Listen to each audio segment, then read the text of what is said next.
Introduction to the Book of Esther. The Book of Esther is named after a Jewish woman named Esther who became the Queen of Persia. The events in the book occurred during the first half of the reign of King Ahasuerus, from 483 BC to 423 BC. The author of the book is unknown, but it was most likely a Jew who was very familiar with the royal Persian court. The Book of Esther is unique in that it never mentions God's name, yet his fingerprints are everywhere. The primary purpose of the Book of Esther was to relate the dramatic origins of the Feast of Purim, a Jewish holiday. However, a greater theme shines through the story. The sovereignty and faithfulness of God permeate each scene. The Book of Esther teaches us that nothing is truly coincidental. The Book of Esther, Chapter 1. Now it came to pass in the days of Ahasuerus. This was the Ahasuerus who reigned over 127 provinces, from India to Ethiopia. In those days when King Ahasuerus sat on the throne of his kingdom, which was in Shushan the citadel, that in the 3rd year of his reign he made a feast for all his officials and servants, the powers of Persia and Media, the nobles and the princes of the provinces being before him. When he showed the riches of his glorious kingdom and the splendor of his excellent majesty for many days, 180 days in all. And when these days were completed, the king made a feast lasting 7 days for all the people who were present in Shushan, the citadel, from great to small, in the court of the garden of the king's palace. There were whiter and blue linen curtains fastened with cords of fine linen and purple on silver rods and marble pillars. And the couches were of gold and silver on a mosaic pavement of alabaster, turquoise, and white and black marble.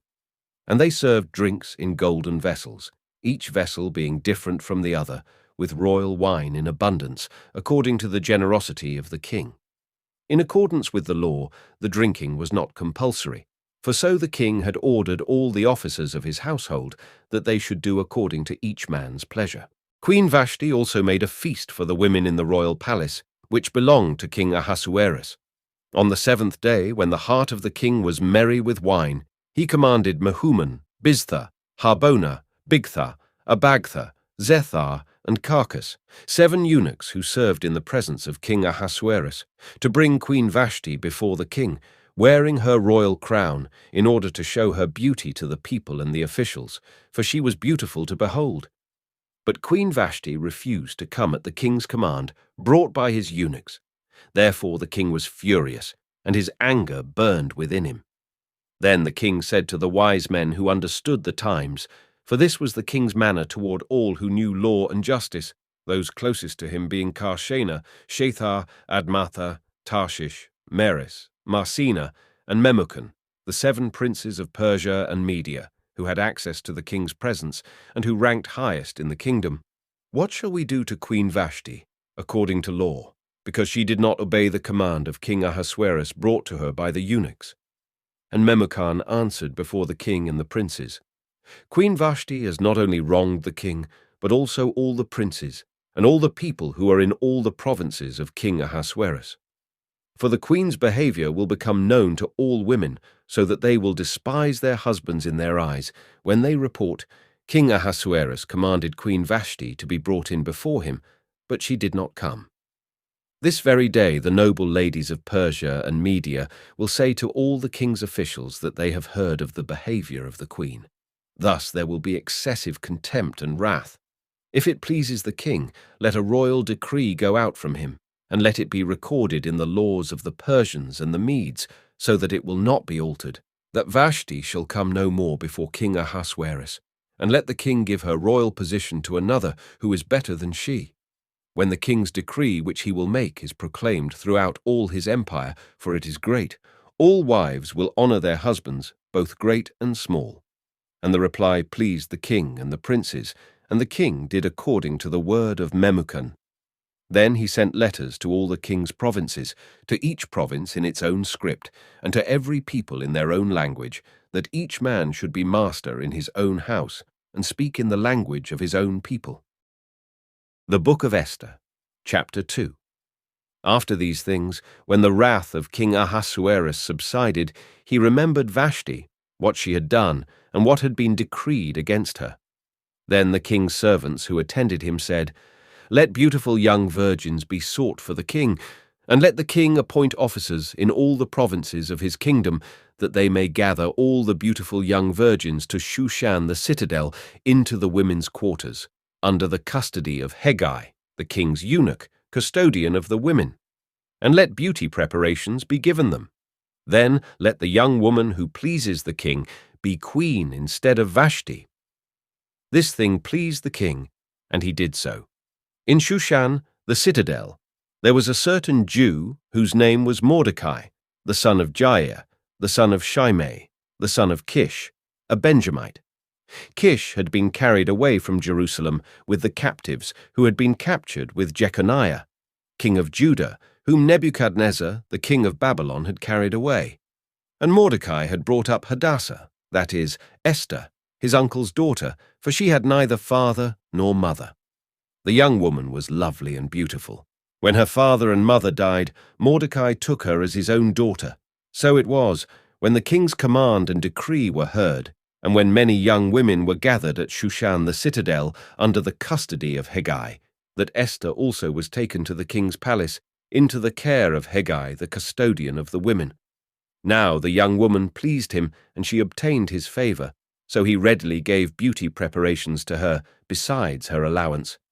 Then 7 choice maidservants were provided for her from the king's palace, and he moved her and her maidservants to the best place in the house of the women. Esther had not revealed her people or family, for Mordecai had charged her not to reveal it. And every day Mordecai paced in front of the court of the women's quarters to learn of Esther's welfare and what was happening to her. Each young woman's turn came to go in to King Ahasuerus after she had completed 12 months' preparation according to the regulations for the women, for thus were the days of their preparation apportioned, 6 months with oil of myrrh and 6 months with perfumes and preparations for beautifying women. Thus prepared, each young woman went to the king, and she was given whatever she desired to take with her from the women's quarters to the king's palace. In the evening she went, and in the morning she returned to the second house of the women, to the custody of Shashgaz, the king's eunuch who kept the concubines. She would not go in to the king again unless the king delighted in her and called for her by name. Now when the turn came for Esther, the daughter of Abihail, the uncle of Mordecai, who had taken her as his daughter, to go in to the king, she requested nothing but what Hegai the king's eunuch, the custodian of the women, advised. And Esther obtained favor in the sight of all who saw her. So Esther was taken to King Ahasuerus into his royal palace in the 10th month, which is the month of Tebeth, in the 7th year of his reign. The king loved Esther more than all the other women, and she obtained grace and favor in his sight more than all the virgins. So he set the royal crown upon her head and made her queen instead of Vashti. Then the king made a great feast, the feast of Esther, for all his officials and servants, and he proclaimed a holiday in the provinces and gave gifts according to the generosity of a king. When virgins were gathered together a second time, Mordecai sat within the king's gate. Now Esther had not revealed her family and her people, just as Mordecai had charged her, for Esther obeyed the command of Mordecai as when she was brought up by him. In those days, while Mordecai sat within the king's gate, 2 of the king's eunuchs, Bigthan and Teresh, doorkeepers, became furious and sought to lay hands on King Ahasuerus.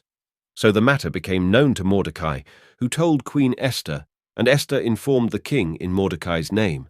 And when an inquiry was made into the matter, it was confirmed, and both were hanged on a gallows, and it was written in the book of the Chronicles in the presence of the king. Esther chapter 3. After these things, King Ahasuerus promoted Haman, the son of Hammedatha the Agagite, and advanced him, and set his seat above all the princes who were with him. And all the king's servants who were within the king's gate bowed and paid homage to Haman, for so the king had commanded concerning him. But Mordecai would not bow or pay homage. Then the king's servants who were within the king's gate said to Mordecai, "Why do you transgress the king's command?" Now it happened, when they spoke to him daily, and he would not listen to them, that they told it to Haman, to see whether Mordecai's words would stand.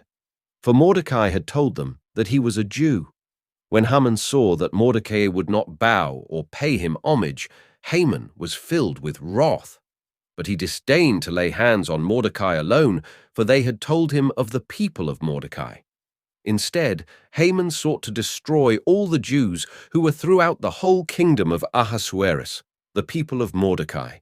In the first month, which is the month of Nisan, in the 12th year of King Ahasuerus, they cast Pur, that is, the lot, before Haman to determine the day and the month, until it fell on the 12th month, which is the month of Adar. Then Haman said to King Ahasuerus, "There is a certain people scattered and dispersed among the people in all the provinces of your kingdom.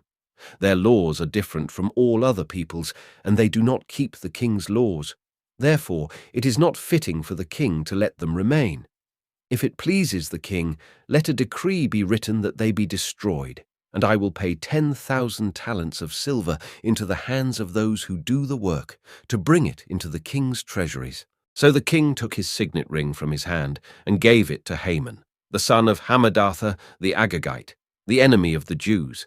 And the king said to Haman, "The money and the people are given to you, to do with them as seems good to you." Then the king's scribes were called on the 13th day of the first month, and a decree was written according to all that Haman commanded, to the king's satraps, to the governors who were over each province, to the officials of all people, to every province according to its script, and to every people in their language. In the name of King Ahasuerus it was written and sealed with the king's signet ring. And the letters were sent by couriers into all the king's provinces, to destroy, to kill, and to annihilate all the Jews, both young and old, little children and women, in one day, on the 13th day of the 12th month, which is the month of Adar, and to plunder their possessions. A copy of the document was to be issued as law in every province, being published for all people, that they should be ready for that day. The couriers went out, hastened by the king's command, and the decree was proclaimed in Shushan, the citadel. So the king and Haman sat down to drink, but the city of Shushan was perplexed. The Book of Esther, Chapter 4. When Mordecai learned all that had happened, he tore his clothes and put on sackcloth and ashes, and went out into the midst of the city. He cried out with a loud and bitter cry. He went as far as the front of the king's gate, for no one might enter the king's gate clothed with sackcloth.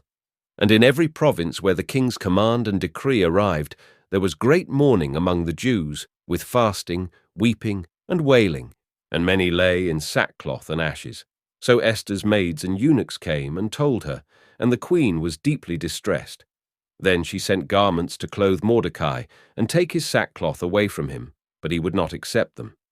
Then Esther called Hathach, one of the king's eunuchs, whom he had appointed to attend her, and she gave him a command concerning Mordecai, to learn what and why this was. So Hathach went out to Mordecai in the city square that was in front of the king's gate, and Mordecai told him all that had happened to him, and the sum of money that Haman had promised to pay into the king's treasuries to destroy the Jews. He also gave him a copy of the written decree for their destruction, which was given at Shushan, that he might show it to Esther and explain it to her, and that he might command her to go in to the king, to make supplication to him and plead before him for her people. So Hathach returned and told Esther the words of Mordecai. The Book of Esther, Chapter 4. When Mordecai learned all that had happened, he tore his clothes and put on sackcloth and ashes, and went out into the midst of the city. He cried out with a loud and bitter cry. He went as far as the front of the king's gate, for no one might enter the king's gate clothed with sackcloth. And in every province where the king's command and decree arrived, there was great mourning among the Jews, with fasting, weeping, and wailing, and many lay in sackcloth and ashes. So Esther's maids and eunuchs came and told her, and the queen was deeply distressed. Then she sent garments to clothe Mordecai and take his sackcloth away from him, but he would not accept them. Then Esther called Hathach, one of the king's eunuchs, whom he had appointed to attend her, and she gave him a command concerning Mordecai, to learn what and why this was. So Hathach went out to Mordecai in the city square that was in front of the king's gate, And Mordecai told him all that had happened to him and the sum of money that Haman had promised to pay into the king's treasuries to destroy the Jews. He also gave him a copy of the written decree for their destruction, which was given at Shushan, that he might show it to Esther and explain it to her, and that he might command her to go in to the king to make supplication to him and plead before him for her people. So Hathach returned and told Esther the words of Mordecai. Then Esther spoke to Hathach and gave him a command for Mordecai. All the king's servants and the people of the king's provinces know that any man or woman who goes into the inner court to the king, who has not been called, he has but one law: put all to death, except the one to whom the king holds out the golden scepter, that he may live. Yet I myself have not been called to go in to the king these 30 days. So they told Mordecai Esther's words, and Mordecai told them to answer Esther, "Do not think in your heart that you will escape in the king's palace any more than all the other Jews. For if you remain completely silent at this time, relief and deliverance will arise for the Jews from another place, but you and your father's house will perish. Yet who knows whether you have come to the kingdom for such a time as this?" Then Esther told them to reply to Mordecai, "Go, gather all the Jews who are present in Shushan and fast for me. Neither eat nor drink for 3 days, night or day. My maids and I will fast likewise, and so I will go to the king, which is against the law, and if I perish, I perish." So Mordecai went his way and did according to all that Esther commanded him. The Book of Esther, Chapter 5. Now it happened on the 3rd day that Esther put on her royal robes and stood in the inner court of the king's palace, across from the king's house, while the king sat on his royal throne in the royal house, facing the entrance of the house. So it was, when the king saw Queen Esther standing in the court, that she found favor in his sight, and the king held out to Esther the golden scepter that was in his hand. Then Esther went near and touched the top of the scepter, and the king said to her, "What do you wish, Queen Esther? What is your request? It shall be given to you, up to half the kingdom." So Esther answered, "If it pleases the king, let the king and Haman come today to the banquet that I have prepared for him." Then the king said, "Bring Haman quickly, that he may do as Esther has said." So the king and Haman went to the banquet that Esther had prepared. At the banquet of wine, the king said to Esther, "What is your petition? It shall be granted you. What is your request? Up to half the kingdom. It shall be done." The Book of Esther, Chapter 6. That night the king could not sleep. So one was commanded to bring the book of the records of the Chronicles, and they were read before the king. And it was found written that Mordecai had told of Bigthana and Teresh, 2 of the king's eunuchs, the doorkeepers who had sought to lay hands on King Ahasuerus. Then the king said, "What honor or dignity has been bestowed on Mordecai for this?"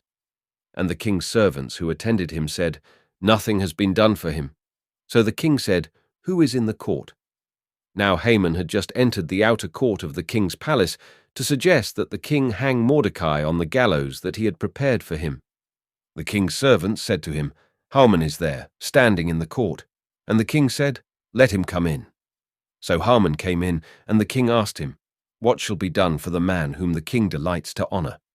Now Haman thought in his heart, "Whom would the king delight to honor more than me?" And Haman answered the king, "For the man whom the king delights to honor, let a royal robe be brought which the king has worn, and a horse on which the king has ridden, which has a royal crest placed on its head. Then let this robe and horse be delivered to the hand of one of the king's most noble princes, that he may array the man whom the king delights to honor. Then parade him on horseback through the city square, and proclaim before him, 'Thus shall it be done to the man whom the king delights to honor.'" Then the king said to Haman, "Hurry, take the robe and the horse, as you have suggested, and do so for Mordecai the Jew, who sits within the king's gate. Leave nothing undone of all that you have spoken." So Haman took the robe and the horse, arrayed Mordecai, and led him on horseback through the city square, and proclaimed before him, "Thus shall it be done to the man whom the king delights to honor." Afterward, Mordecai went back to the king's gate. But Haman hurried to his house, mourning and with his head covered. When Haman told his wife Zeresh and all his friends everything that had happened to him, his wise men and his wife Zeresh said to him, "If Mordecai, before whom you have begun to fall, is of Jewish descent, you will not prevail against him, but will surely fall before him." While they were still talking with him, the king's eunuchs came and hastened to bring Haman to the banquet which Esther had prepared. The Book of Esther, Chapter 7. So the king and Haman went to dine with Queen Esther. And on the second day, at the banquet of wine, the king again said to Esther, "What is your petition, Queen Esther? It shall be granted you. And what is your request? Up to half the kingdom, it shall be done." Then Queen Esther answered and said, "If I have found favor in your sight, O king, and if it pleases the king, let my life be given me at my petition, and my people at my request. For we have been sold, my people and I, to be destroyed, to be killed, and to be annihilated. Had we been sold as male and female slaves, I would have held my tongue, although the enemy could never compensate for the king's loss." So King Ahasuerus answered and said to Queen Esther, "Who is he, and where is he? Who would dare presume in his heart to do such a thing?" And Esther said, "The adversary and enemy is this wicked Haman." So Haman was terrified before the king and queen. Then the king arose in his wrath from the banquet of wine and went into the palace garden. But Haman stood before Queen Esther, pleading for his life, for he saw that evil was determined against him by the king. When the king returned from the palace garden to the place of the banquet of wine, Haman had fallen across the couch where Esther was. Then the king said, "Will he also assault the queen while I am in the house?" As the word left the king's mouth, they covered Haman's face. Now Harbonah, one of the eunuchs, said to the king, "Look, the gallows, 50 cubits high, which Haman made for Mordecai, who spoke good on the king's behalf, is standing at the house of Haman." Then the king said, "Hang him on it." So they hanged Haman on the gallows that he had prepared for Mordecai. Then the king's wrath subsided. The Book of Esther, Chapter 8. On that day, King Ahasuerus gave Queen Esther the house of Haman, the enemy of the Jews. And Mordecai came before the king, for Esther had told how he was related to her. So the king took off his signet ring, which he had taken from Haman, and gave it to Mordecai, and Esther appointed Mordecai over the house of Haman. Now Esther spoke again to the king, fell down at his feet, and implored him with tears to counteract the evil of Haman the Agagite, and the scheme which he had devised against the Jews. And the king held out the golden scepter toward Esther. So Esther arose and stood before the king, and said, "If it pleases the king, and if I have found favor in his sight, and the thing seems right to the king, and I am pleasing in his eyes, let it be written to revoke the letters devised by Haman, the son of Hammedatha, the Agagite, which he wrote to annihilate the Jews who are in all the king's provinces. For how can I endure to see the evil that will come to my people, or how can I endure to see the destruction of my countrymen?"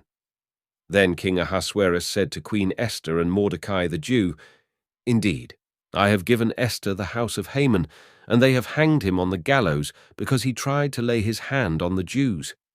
You yourselves write a decree concerning the Jews, as you please, in the king's name, and seal it with the king's signet ring. For whatever is written in the king's name and sealed with the king's signet ring, no one can revoke." So the king's scribes were called at that time, in the 3rd month, which is the month of Sivan, on the 23rd day. And it was written, according to all that Mordecai commanded, to the Jews, the satraps, the governors, and the princes of the provinces, from India to Ethiopia, 127 provinces in all, to every province in its own script, to every people in their own language, and to the Jews in their own script and language. And he wrote in the name of King Ahasuerus, sealed it with the king's signet ring, and sent letters by couriers on horseback, riding on royal horses bred from swift steeds. By these letters the king permitted the Jews who were in every city to gather together and protect their lives, to destroy, kill, and annihilate all the forces of any people or province that would assault them, both little children and women, and to plunder their possessions, on one day in all the provinces of King Ahasuerus, on the 13th day of the 12th month, which is the month of Adar. A copy of the document was to be issued as a decree in every province and published for all people, so that the Jews would be ready on that day to avenge themselves on their enemies. The couriers who rode on royal horses went out, hastened and pressed on by the king's command, and the decree was issued in Shushan, the citadel. So Mordecai went out from the presence of the king in royal apparel of blue and white, with a great crown of gold and a garment of fine linen and purple. And the city of Shushan rejoiced and was glad. The Jews had light and gladness, joy and honor. And in every province and city, wherever the king's command and decree came, the Jews had joy and gladness, a feast and a holiday. Then many of the people of the land became Jews, because fear of the Jews fell upon them. The Book of Esther, chapter 9. Now in the 12th month, that is, the month of Adar, on the 13th day, the time came for the king's command and his decree to be executed. On the day that the enemies of the Jews had hoped to overpower them, the opposite occurred, in that the Jews themselves overpowered those who hated them. The Jews gathered together in their cities throughout all the provinces of King Ahasuerus to lay hands on those who sought their harm, and no one could withstand them, because fear of them fell upon all people. And all the officials of the provinces, the satraps, the governors, and all those doing the king's work helped the Jews, because the fear of Mordecai fell upon them. For Mordecai was great in the king's palace, and his fame spread throughout all the provinces. For this man Mordecai became increasingly prominent. Thus the Jews defeated all their enemies with the stroke of the sword, with slaughter and destruction, and did what they pleased with those who hated them. And in Shushan the citadel the Jews killed and destroyed 500 men. Also Parshandatha, Dalphon, Aspatha, Poratha, Adalia, Aridatha, Parmashta, Arisai, Aridai, and Vajezatha, the 10 sons of Haman, the son of Hammedatha, the enemy of the Jews, they killed. But they did not lay a hand on the plunder. On that day, the number of those who were killed in Shushan, the citadel, was brought to the king. And the king said to Queen Esther, "The Jews have killed and destroyed 500 men in Shushan, the citadel, and the 10 sons of Haman. What have they done in the rest of the king's provinces? Now, what is your petition? It shall be granted to you. Or what is your further request? It shall be done." Then Esther said, "If it pleases the king, let it be granted to the Jews who are in Shushan to do again tomorrow according to today's decree, and let Haman's 10 sons be hanged on the gallows." So the king commanded this to be done. The decree was issued in Shushan, and they hanged Haman's 10 sons. And the Jews who were in Shushan gathered together again on the 14th day of the month of Adar, and killed 300 men at Shushan. But they did not lay a hand on the plunder. The remainder of the Jews in the king's provinces gathered together and protected their lives, had rest from their enemies, and killed 75,000 of their enemies. But they did not lay a hand on the plunder. This was on the 13th day of the month of Adar. And on the 14th of the month they rested and made it a day of feasting and gladness. But the Jews who were at Shushan assembled together on the 13th day, as well as on the 14th, and on the 15th of the month they rested and made it a day of feasting and gladness. Therefore the Jews of the villages who dwelt in the unwalled towns celebrated the 14th day of the month of Adar with gladness and feasting, as a holiday, and for sending presents to one another. Mordecai wrote these things and sent letters to all the Jews, near and far, who were in all the provinces of King Ahasuerus, to establish among them that they should celebrate yearly the 14th and 15th days of the month of Adar, as the days on which the Jews had rest from their enemies, as the month which was turned from sorrow to joy for them, and from mourning to a holiday, that they should make them days of feasting and joy, of sending presents to one another and gifts to the poor. So the Jews accepted the custom which they had begun, as Mordecai had written to them, because Haman, the son of Hammedatha, the Agagite, the enemy of all the Jews, had plotted against the Jews to annihilate them, and had cast Pur, that is, the lot, to consume them and destroy them. But when Esther came before the king, He commanded by letter that this wicked plot which Haman had devised against the Jews should return on his own head, and that he and his sons should be hanged on the gallows. So they called these days Purim, after the name Per. Therefore, because of all the words of this letter, what they had seen concerning this matter, and what had happened to them, the Jews established and imposed it upon themselves and their descendants, and all who would join them, that without fail they should celebrate these 2 days every year, according to the written instructions and according to the prescribed time, that these days should be remembered and kept throughout every generation, every family, every province, and every city, that these days of Purim should not fail to be observed among the Jews, and that the memory of them should not perish among their descendants. Then Queen Esther, the daughter of Abihail, with Mordecai the Jew, wrote with full authority to confirm this second letter about Purim. And Mordecai sent letters to all the Jews, to the 127 provinces of the kingdom of Ahasuerus, with words of peace and truth, to confirm these days of Purim at their appointed time, as Mordecai the Jew and Queen Esther had prescribed for them, and as they had decreed for themselves and their descendants concerning matters of their fasting and lamenting. So the decree of Esther confirmed these matters of Purim, and it was written in the book. The Book of Esther, Chapter 10. And King Ahasuerus imposed tribute on the land and on the islands of the sea. Now all the acts of his power and his might, and the account of the greatness of Mordecai, to which the king advanced him, are they not written in the book of the chronicles of the kings of Media and Persia? For Mordecai the Jew was second to King Ahasuerus, and was great among the Jews, and well received by the multitude of his brethren, seeking the good of his people, and speaking peace to all his countrymen.